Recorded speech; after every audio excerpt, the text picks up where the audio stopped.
flag. What a day, April 15, Tax Day 2010. That was just when we were beginning to lay the plans for the first Western Conservative Summit. How appropriate that this year's Western Conservative Summit, at a time when Tea Party energy is reborn, when the IRS has given Tea Party patriots the best gift they could have wished for, not that they enjoyed the hassle, but the naked hand of political corruption has been revealed. I believe we're going to learn from very, very high levels. We don't know this whole story yet, but part of the result is it's starting to feel like another high-energy Tea Party wave in 13, 14, going forward into 16. How great that Tea Party Patriots Incorporated is giving 15 hours of activist training yesterday, today, tomorrow. How great they are a major sponsor and investor in this summit. And how honored we are to have someone that you know from Fox and all over the news and all over the web over several years, but especially this year as the Tea Party is reborn and the IRS is revealed for the thugs that they are. Please welcome President of Tea Party Patriots Incorporated, in from Atlanta, Jenny Beth Martin.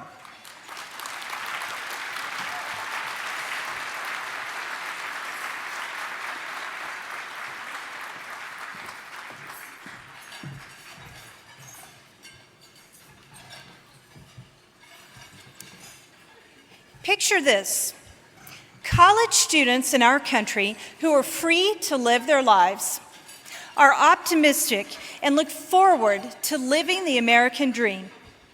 After graduation, they pursue careers and begin to make a life for themselves. They become parents and they provide food and basic necessities for their children. They save for the future, and they still have enough money for leisure activities and vacations. As they become senior citizens, they know their retirement is backed by a strong, sound dollar. Their healthcare needs are met with the best quality healthcare on the planet. They are at peace knowing their life's accomplishments will be passed on to their children and grandchildren. Imagine our country as the most charitable country on earth, and the place where those who are unable to take care of themselves, are uninsured, or have hit hard economic times are able to benefit from America's charitable giving spirit. Visualize a future where the economy is growing at a steady pace because entrepreneurs are investing, taking risks, innovating, and building businesses and employing millions of Americans, propelling them up the economic ladder. This growth has led to balancing our nation's budget, and the surplus is used to pay down our nation's debt. Citizens know that growth and opportunity abound, and they are confident and proud of their country. This is the vision Tea Party Patriots has for America: a constitutionally limited, fiscally responsible government where free markets thrive. And for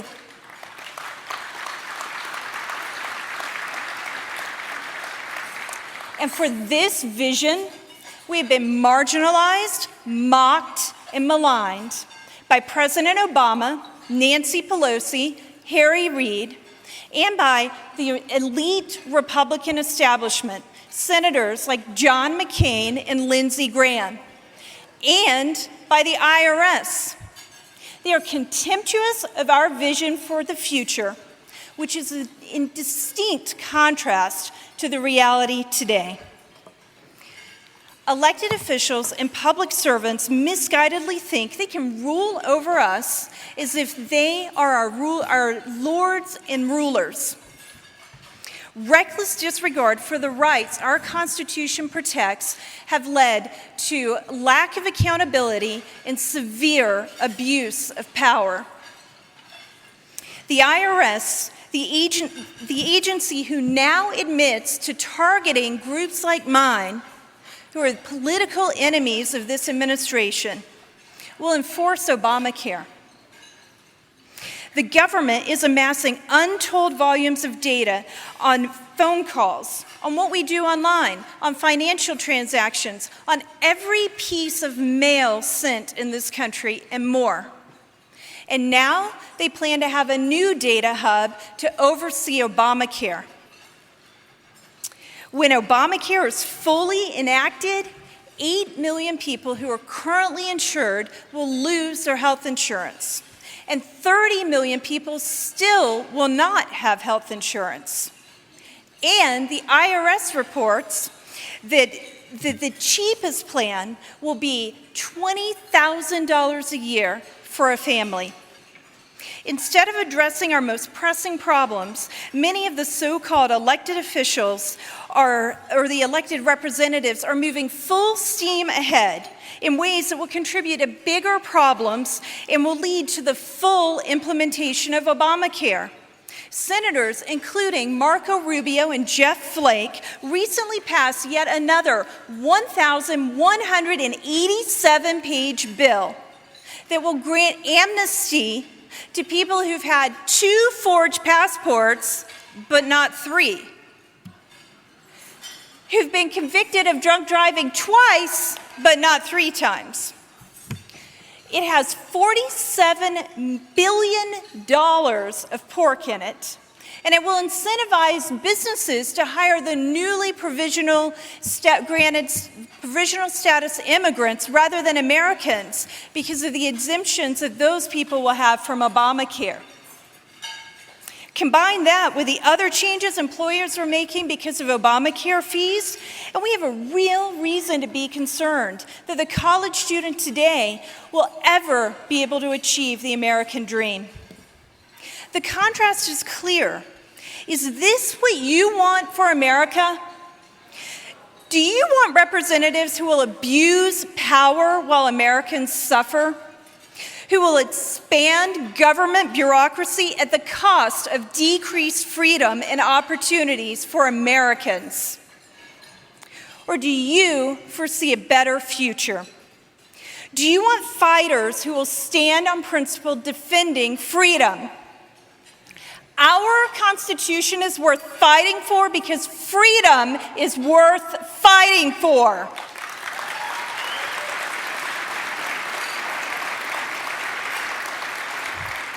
Our principles are worth fighting for because our principles will create a better future for all Americans. We have patriots who will stand up for our principles. Look at Senators Mike Lee and Ted Cruz.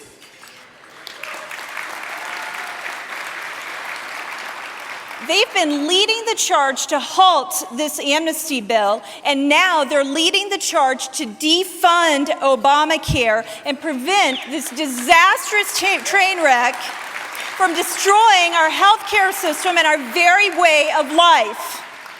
And there are patriots just like you all around this country, people like you here today who are willing to be at this summit and learn more about our principles so you too can fight for them. Tea Party Patriots will help you fight for liberty. We will enable and empower you. We have weekly toolkits for you so you'll have talking points and action items, and you'll know what you can do to fight these ongoing issues. And we can help you start groups and better communicate our message. Is freedom lost in America?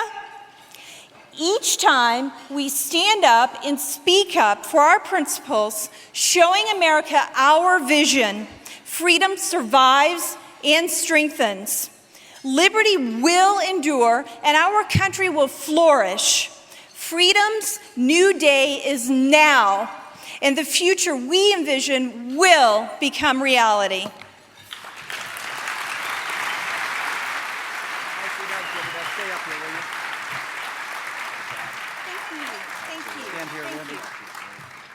Jenny Beth Martin, thank you so very much.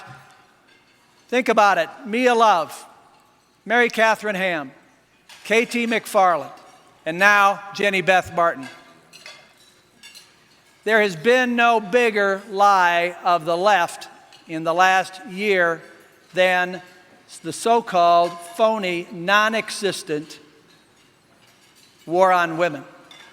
There is no greater asset on the right, no greater asset than women, warrior women like Jenny Beth. Jenny, we're very, very grateful for you. Thank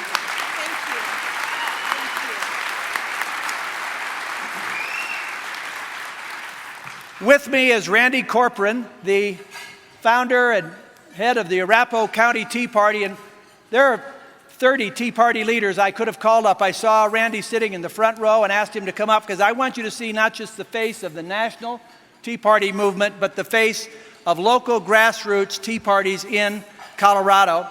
Randy, how do they find you on the web? You can find us on Facebook, Arapahoe Tea Party, teapartypatriots.org, and Google Arapahoe Tea Party. It'll take you right to us. We're putting up tools where we can implement the things that Jenny Beth was talking about today. And John, I'll get you that $20 later. Thank you very much. Well, Randy, Ben Hummel was going to do your portrait. He gave up in despair, but he did Jenny Beth.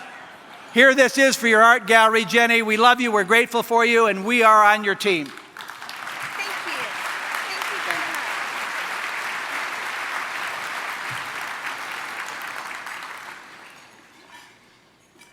Well, he transcended his Boulder roots.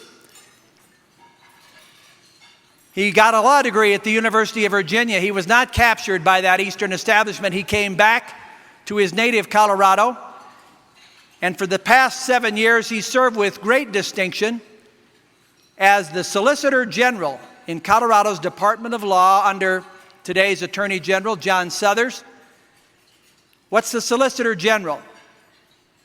The job has been occupied by eminent lawyers at the federal level like Robert Bork, rest his soul, or Ted Olson. At the state level by people like Ted Cruz in Texas. And right now, to introduce Ted Cruz, Colorado's own Solicitor General, one-time colleague of Senator Cruz. Please welcome Dan Domenico.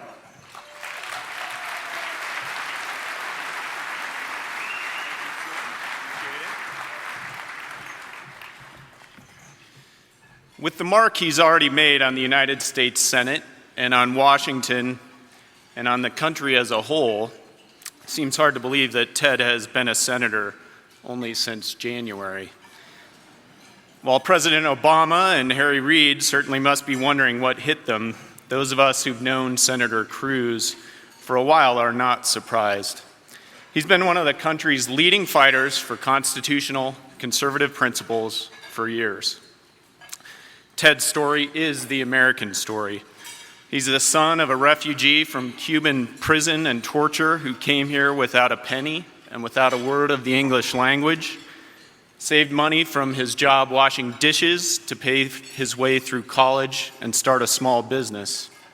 His mother was born to an Irish-Italian working-class family in Delaware. She became the first in her family to attend college, getting a degree in mathematics, becoming a pioneering computer programmer. Their son Ted attended Princeton and then Harvard Law School, somehow managing to retain his common sense. Went on to be the first Hispanic clerk for Chief Justice Rehnquist. Ted later became the Solicitor General of Texas, where I met him. While there, he authored dozens of briefs, argued 9 cases in the Supreme Court. His victories there included preserving the public display of the 10 Commandments, protecting the individual right to keep and bear arms, and defending state and American sovereignty from the UN and the World Court. The skill and wisdom Ted and his team in Texas displayed were the gold standard for me and others around the country trying to emulate what they were able to do. Of course, I must admit to some jealousy that they got to defend the work of Governor Perry and the Texas legislature, while others of us get to defend other things. No doubt, it's important to have good people advocating for constitutional principles in our courts. But Senator Cruz recognized something that maybe we need reminding of. The courts are the last line of defense for our principles, and a weak one at that. Last year, I was here speaking the day after the Supreme Court upheld Obamacare, and here we are only a few weeks after the court's most recent and sometimes disappointing decisions.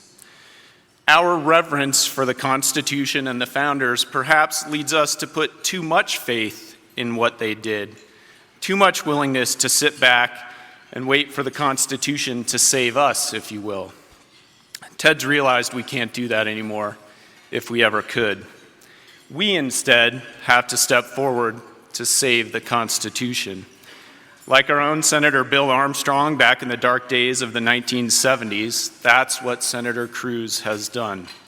He stepped into the front lines, taking on powerful interests from both parties, first in a primary battle, now in the Senate, without fear, without concern about following the rules that have gotten us into the straits we are in, but with an eye to the bigger picture and the brighter future we can have by following the principles he'll outline for us today. Please welcome Senator Ted Cruz.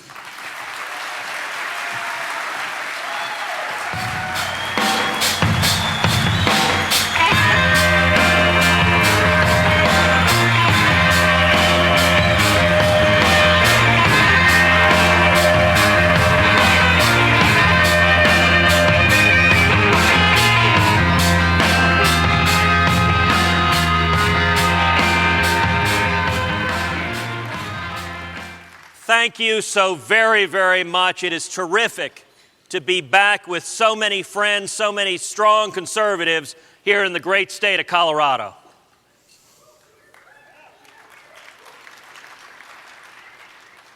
I want to thank you for your leadership. Now, I have to start with some somber news, which is I'm sorry to tell you that as a result of your being here, each of you tomorrow morning is going to be audited by the IRS. So I appreciate the courage of your convictions. You know, we're facing enormous challenges. I will say this gathering is inspirational.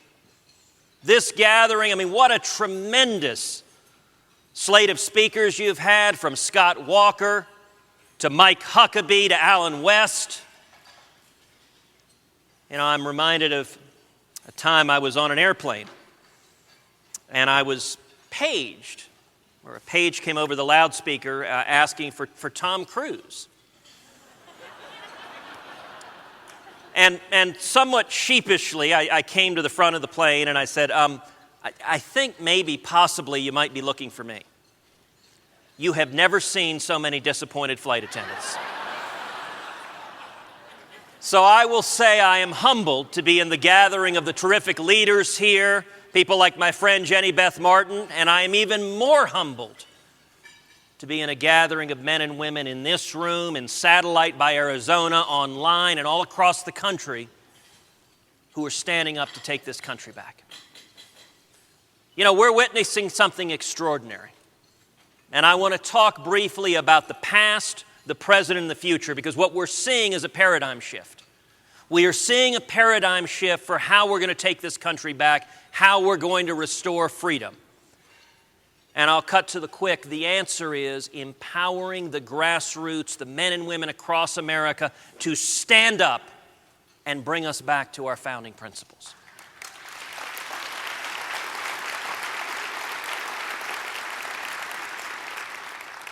You know, talking about the past, I'll tell you briefly about my campaign for U.S. Senate in Texas. It started in January 2011, and you know, when we started, I was at 2% in the polls. The margin of error was 3%. And you know, Ken, I'm not making that up. Those were our real poll numbers. We were thrilled to be at 2%. We went through a $50 million primary. Most expensive primary in the whole country. We're outspent 3-1. Had $35 million in nasty attack ads run against us. Midway through, my wife Heidi, after watching all those ads, she turned to me and said, "Goodness gracious, I didn't realize what a rotten guy you were." And we saw something incredible happen. we saw thousands upon thousands of men and women across Texas come together and begin knocking on doors, begin making phone calls, getting on Facebook, on Twitter, sending emails, and saying, enough already. We can't keep painting in pale pastels. We need to stand up and take this country back. And what we saw was incredible. Starting from 2%, despite being outspent 3-1, we went on not only to win the race, but to win the primary by 14 points and win the general by 16 points.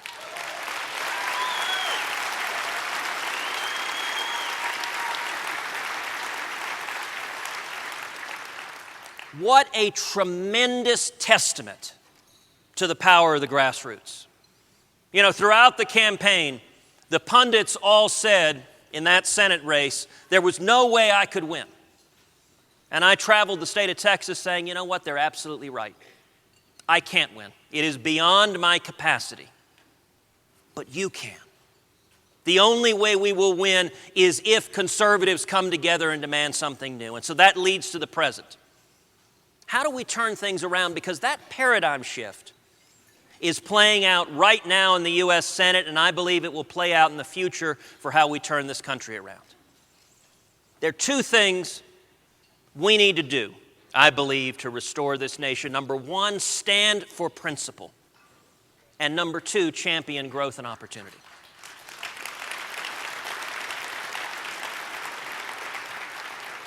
Let's talk about standing for principle. One of the first things I was privileged to do serving in the U.S. Senate was to stand side by side with my friend Rand Paul participating in a 13-hour filibuster on drones.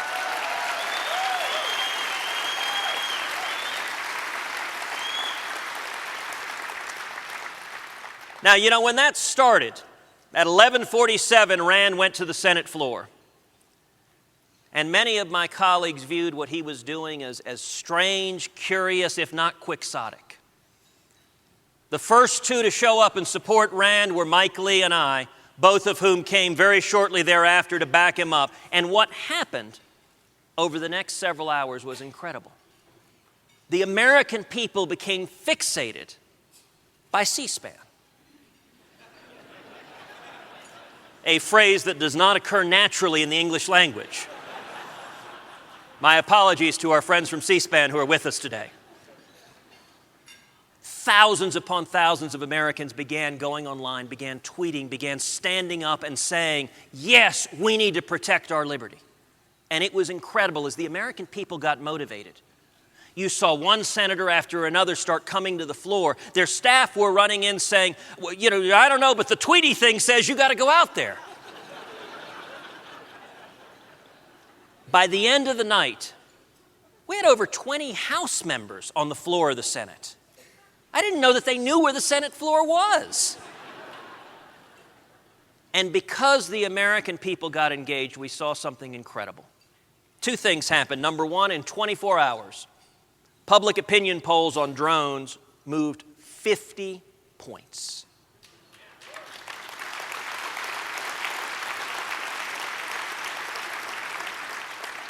And number two, because the American people stood up and demanded action, the next day President Obama was forced to do what he had refused to do for 3 consecutive weeks, which is to admit in writing that the Constitution limits his ability to target U.S. citizens.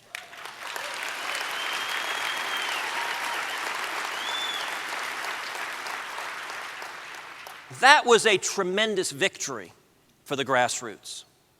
And it was a harbinger of things to come. You know, the next big fight we had in Washington was over guns. Now, I'm confident no one in here is at all concerned about the Second Amendment right to keep and bear arms. You know, on this issue, Vice President Joe Biden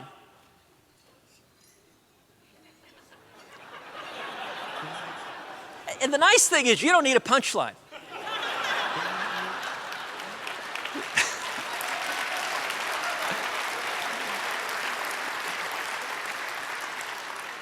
You simply say his name and people naturally laugh. But Vice President Joe Biden had some advice for all of us.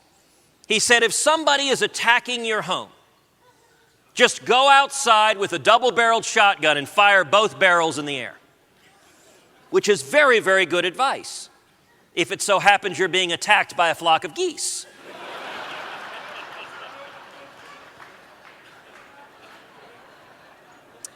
You know, on guns, following the horrific tragedy in Newtown, President Obama came out not saying let's stand up and go after violent criminals, not saying let's protect the innocent. I think violent criminals we ought to come down on like a ton of bricks.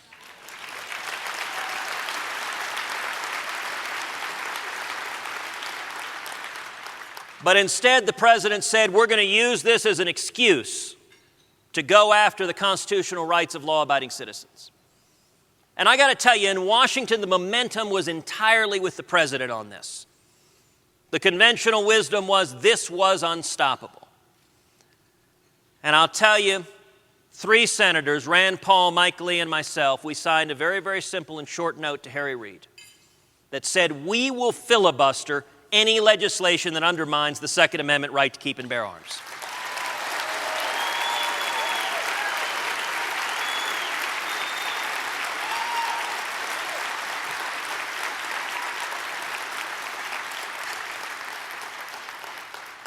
Now, the important thing about that was not the letter, it was not the filibuster.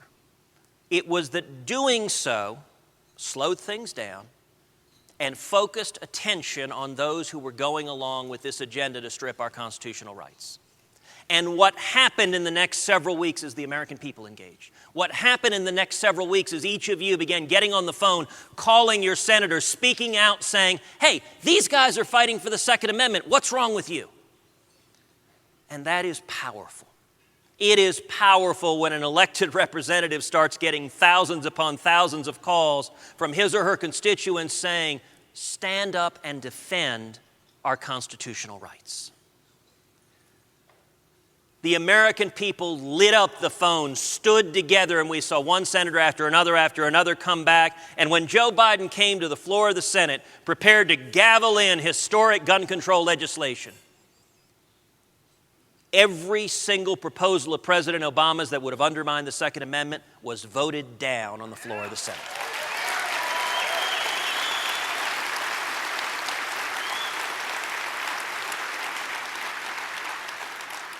That was y'all's victory. It was the power of the grassroots. It's how we win, getting the American people engaged to force our elected officials to be accountable and to do the right thing. So going forward in the future, what do we need to do?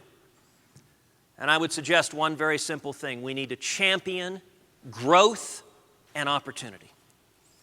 My very top priority in office is restoring economic growth.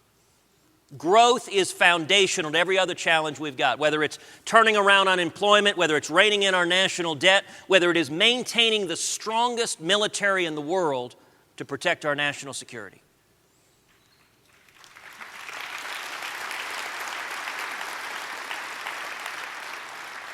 Without growth, we can't accomplish any of that.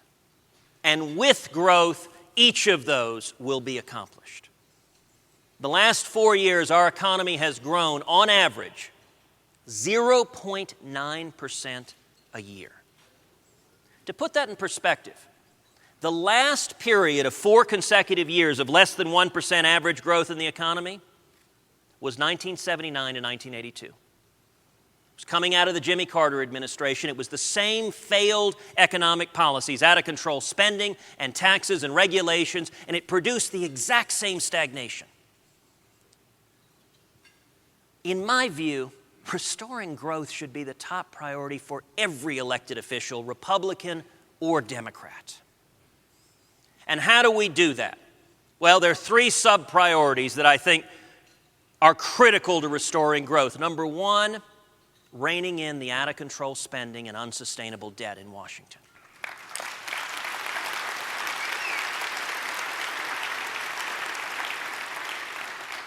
You know, last fall I had the privilege of speaking at the Republican National Convention down in Tampa.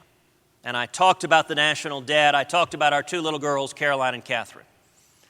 I went back to my hotel room about 1:30 in the morning that night, pulled out my iPhone, began looking at Twitter. And it turned out that Paula Poundstone, the comedian, had been watching the convention that night. I guess she didn't have anything better to do. And she sent a tweet. She said, Ted Cruz just said when his daughter was born, the national debt was $10 trillion. Now it's $16 trillion. What the heck did she do?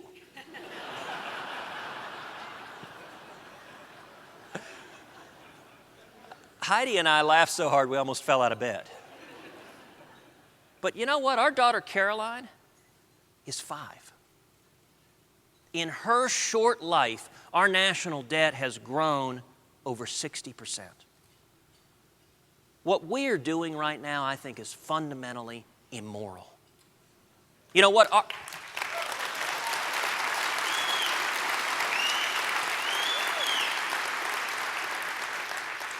Our parents didn't do that to us. Their parents didn't do that to them. We are giving our kids and grandkids a debt burden they will work their entire life, not to meet the challenges of the future, not to meet the challenges they have, but to pay off the debt that their parents and grandparents were too irresponsible to live within our means. That's just wrong. The second critical element to restoring growth is fundamental tax reform.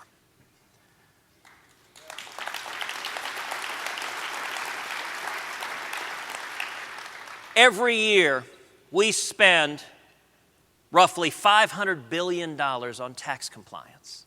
All of that's dead weight loss. As we say in Texas, it doesn't produce a single truck or tortilla. We need to dramatically simplify the tax code, and we have seen in recent months with the IRS scandal the perils of too much power in Washington as the IRS has targeted citizens, has targeted those perceived to be enemies of the Obama administration. You know, when Richard Nixon tried to use the IRS to target his political enemies, it was wrong, and it was rightfully decried in a bipartisan manner.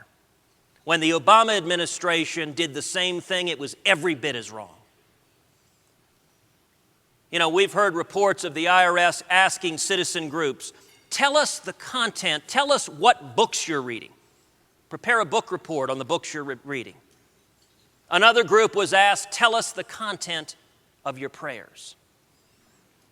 Let me tell you something. The United States government has no business whatsoever asking any American the content of our prayers.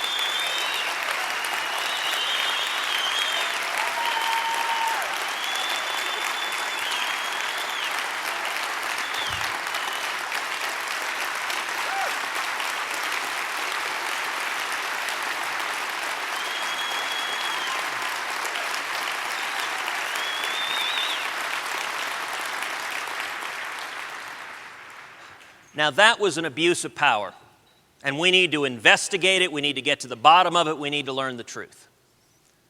But the simplest and best solution to this problem, we need to abolish the IRS.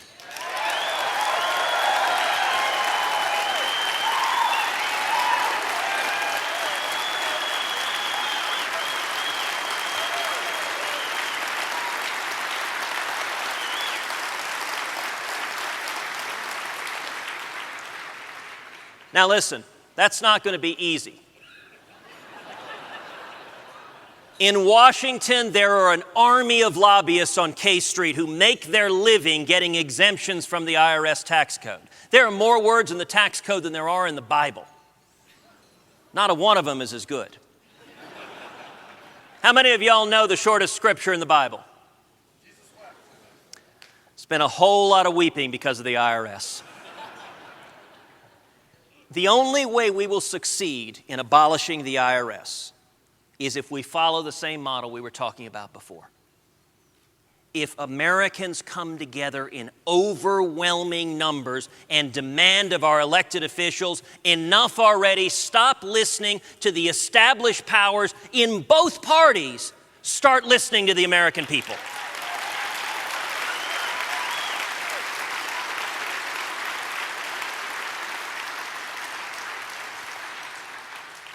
The third critical step to restoring economic growth is fundamental regulatory reform.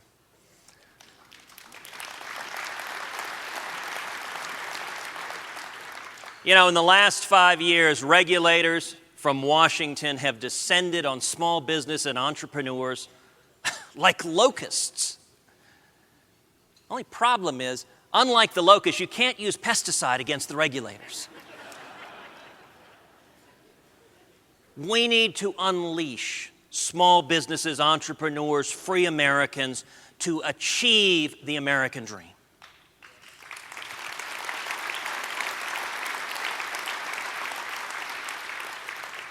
And there is no regulatory reform that is more important than we need to repeal every single word of Obamacare.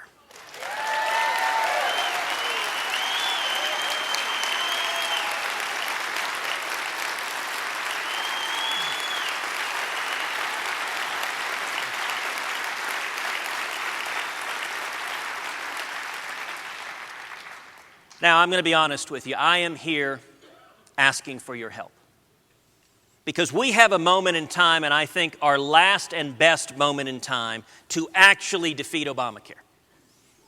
You know, in the House of Representatives, they voted, 39, 40, 41 times, I can't keep track, to repeal Obamacare. Every one of those was symbolic votes that had no chance of ever passing. We have an opportunity in the next 60 days to, in fact, defund Obamacare.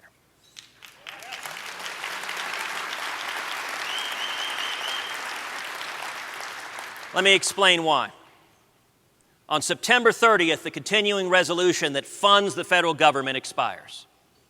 I have publicly pledged, along with Mike Lee, along with Marco Rubio, along with Rand Paul, and along with a number of other senators, that I will not vote for any continuing resolution that funds 1 penny of Obamacare.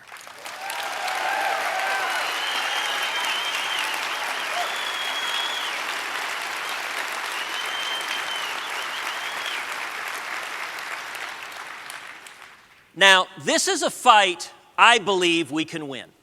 We need one of two things. We need to either get 41 Republicans in the Senate or 218 Republicans in the House to stand strong.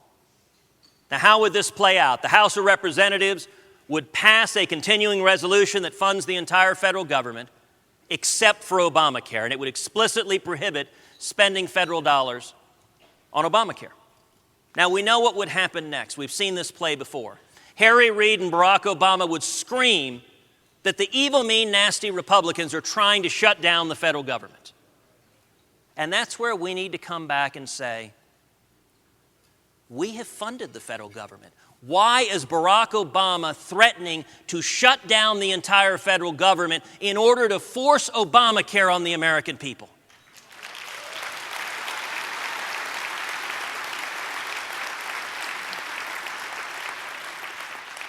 The lead author of Obamacare, Democratic Senator Max Baucus, has described Obamacare as a huge train wreck. The president of the Teamsters, James Hoffa, has said Obamacare is destroying the 40-hour work week that is the foundation of the American middle class. Just a few weeks ago, President Obama unilaterally, in a lawless move, delayed the employer mandate for big companies until after the next election. Now, there are two important concessions President Obama made in doing that. Number one, if Obamacare were a good thing, if it were working, if the wheels weren't coming off, wouldn't he want it to kick in before the next election? What does that admission say when they are so scared of electoral accountability because of the disaster this bill is that they want to move it until after the American people have a chance to vote? But secondly, why is President Obama wanting to give an exemption for big corporations and not give the same exemption for hardworking American families?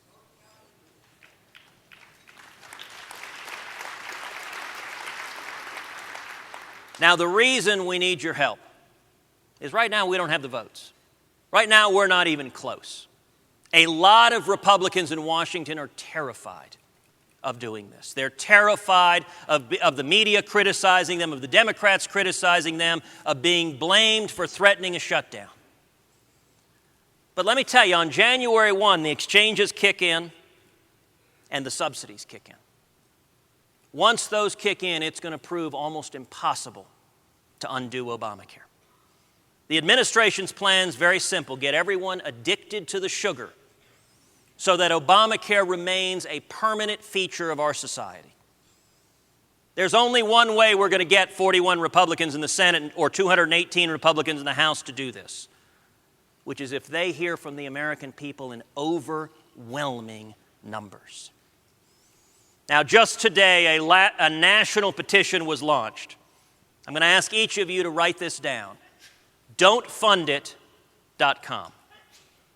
Don'tFundIt.com. There are 2,000 people attending this seminar here in person and in Arizona. If each of the 2,000 people, number one, go to don'tfundit.com and sign that petition. And number two, I'm going to ask you to do more than that. I'm going to ask each of you to find 9 other people to do the same. If we do that, 2,000 becomes 20,000. And if each of those 20,000 people, in addition to signing the petition, pick up the phone and call your senator, call your member of Congress, and say, stand for principle, do not vote to fund Obamacare. That's how we win this fight. I can't win this fight. Mike Lee can't win this fight. No politician in Washington can win this fight. Only you can win this fight.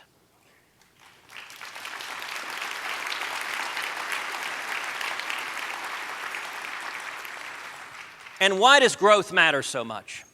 Growth matters because it is foundational to opportunity. For a long time, I've argued for what I call opportunity conservatism, which is that every principle we articulate, we advocate, should focus like a laser on opportunity, on easing the means of ascent up the economic ladder, on how it impacts the least well-off among us. You know, the dirty little secret that the media will never tell you. The people who have been hurt the most by the Obama economy are the most vulnerable among us. They're young people, they're Hispanics, they're African Americans, they're single moms. Under President Obama, Hispanic unemployment climbed to nearly 10%. African American unemployment to 14%. Young people aged 16 to 19, over 25%. When you hammer small businesses with $1.7 trillion in new taxes, with massive regulations, it's not the CEOs that get hurt. If you 5 years ago were flying in a private jet, you're still flying in a private jet today. The people who get hurt by the Obama economy are those just starting to climb the economic ladder, because they're the ones that get laid off. They're the ones that have their hours forcibly reduced. When we were debating Obamacare, I read on the floor of the Senate a newspaper article out of Oklahoma about a single mom who was working at a fast food restaurant, and she and all of her coworkers had their hours forcibly reduced to 29 hours a week. And what this single mom said is, she said, you know what, I've got 2 little kids at home. I can't feed my kids on 29 hours a week, and neither can the other single moms who are working here. And it's Obamacare that is doing this to us, and it's not working. We need to be championing the people climbing the economic ladder, because the greatest engine for prosperity and opportunity the country has ever seen is the free market system in the United States of America.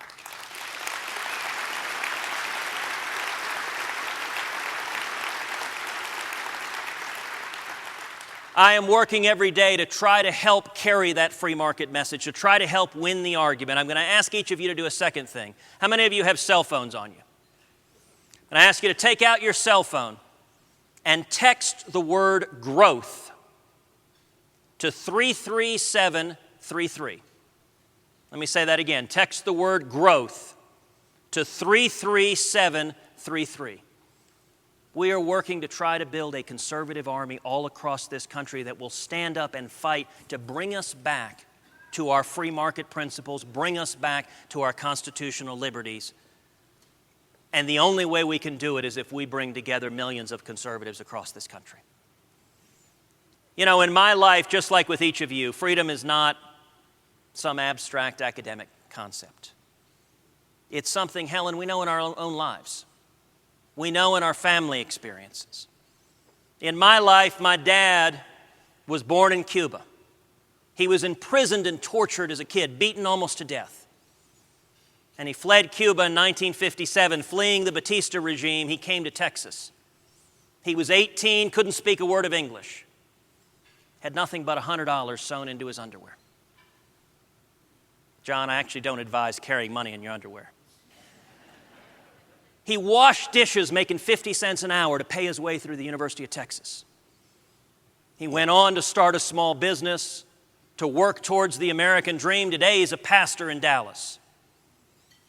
You know, when I was a kid, my dad used to say to me over and over again, when we faced oppression in Cuba, I had a place to flee to.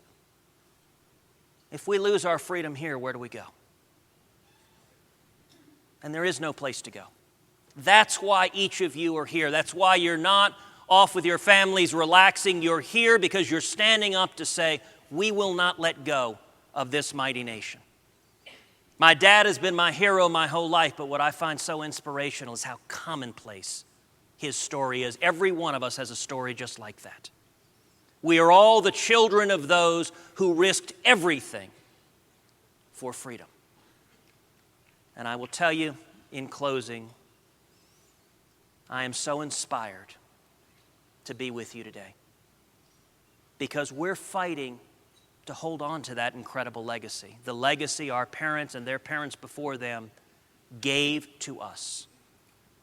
Because not a single man or woman in this room is content to see the world Ronald Reagan talked about, where if we don't stand up and preserve our liberty, we may one day have to answer our grandchildren who ask, Papa, what was it like when America was free?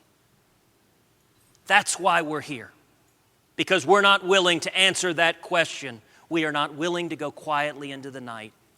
And I am honored to stand shoulder to shoulder with each of you as together we fight to restore and preserve that shining city on a hill that is the United States of America. Thank you, and God bless you. Thank you, John.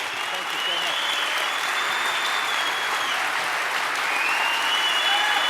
Thank you, Bruce.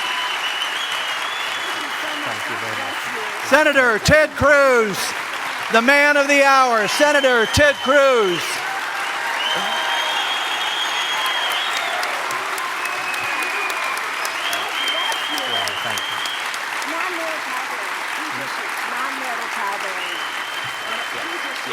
Yes.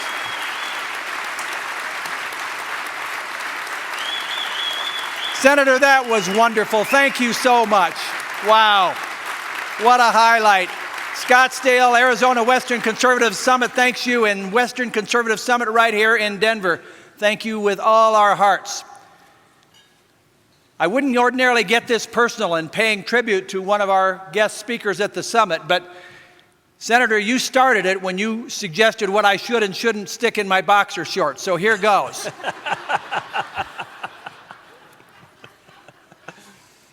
If you were to Google dumb investor, I'm afraid my face would come up. You're looking at the guy that passed up a chance to get in on the IPO of Starbucks, okay? But I knew, and I'm proud to say that I knew, and called him Ted before he would be called U.S. Senator, our guest, the son of the Cuban immigrants, when he was at 2% in the Texas Senate primary. And I wrote him a check, and by golly, I was a smart investor that time, Senator.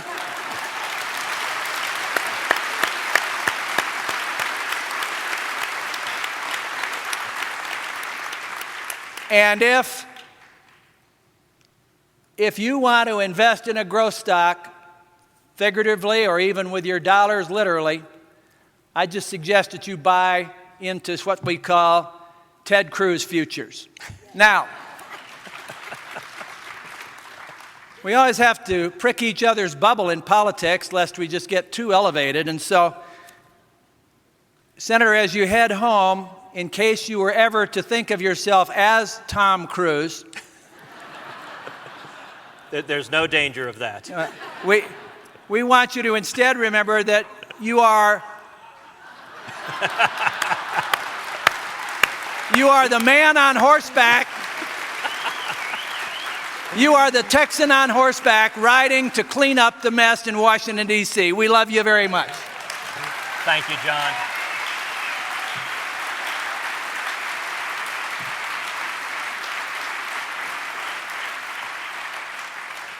Caroline and Catherine will love this, and I just hope they don't draw a mustache on it. So, thank you. God bless you. Thank you for everything Senator. you're doing. Come on up. Okay, we're going to take a break. The goal is to have the room turned and to open the doors as close to 2 o'clock as we can. You can only facilitate that by quickly, when we dismiss, moving out of the hall, and we'll break away from our Arizona connection here for about 30 minutes. However, I know that in Arizona and in Colorado, you have in your registration packet a presidential straw poll. These will be tallied tomorrow. We made national news. We hit AP and Fox and NBC 2 years ago when there was a 2012 Republican straw poll at Denver at the summit. We hope to do something like that tomorrow. And because we do not express any favoritism to any candidate, you'll have to assume that it's just random after Cruz spoke that I put up a reminder of the straw poll, okay? Honor system, mark your straw poll. Only vote once. We're Republicans. We're conservatives. Most of us are Republicans. Please only vote once. You can turn it in at the Centennial Institute table, and that Centennial Institute table is to your right as you exit the doors into the exhibit area. And we'll be collecting these with finality tomorrow. But if you already know with finality who you like, either check one of the options on the straw poll, or you're welcome to write someone in. Write in a Bill Armstrong or a Krista Kafer or a Sean Welcome, anybody you want. It's going to be fun when we tally it as we say farewell tomorrow at 12. Now, visiting the Centennial Institute booth and 2 other stops I recommend to you during this break. Those of you who have admired the 1776 men's neckwear that is the Centennial Institute's signature tie, or the 1776 women's fashion scarf modeled by my friend Jonine McKenzie. Those are for sale out at the Centennial Institute booth to your right as you exit. Jonine, by the way, runs a tremendous organization called the Center for Relationship Education. Everybody knows we've got to strengthen marriage in order to alleviate poverty, fatherlessness, crime, and the disintegration of our cultural and social fabric in America. They're on the cutting edge doing something about it. MyRelationshipCenter.org. Jonine McKenzie, MyRelationshipCenter.org. Check it out. Jonine, thank you for modeling the scarf. And 2 more things and we're dismissed. During the break, also, I want you to go across the way towards the windows and you can instantly buy Ted Cruz on DVD. Don't have to wait. Don't have to order it. Doesn't going to come in the mail. Order it now, and as many of the other presentations as you want, and you can get it right now. I've got 2 free sets of the complete DVD of Western Conservative Summit 2013 for the 2 people who come up with birthday on or before, closest to July 4th. If you were born on the Independence Day or near it, come on up. I've got a free set of DVDs for the first 2 that speak to me.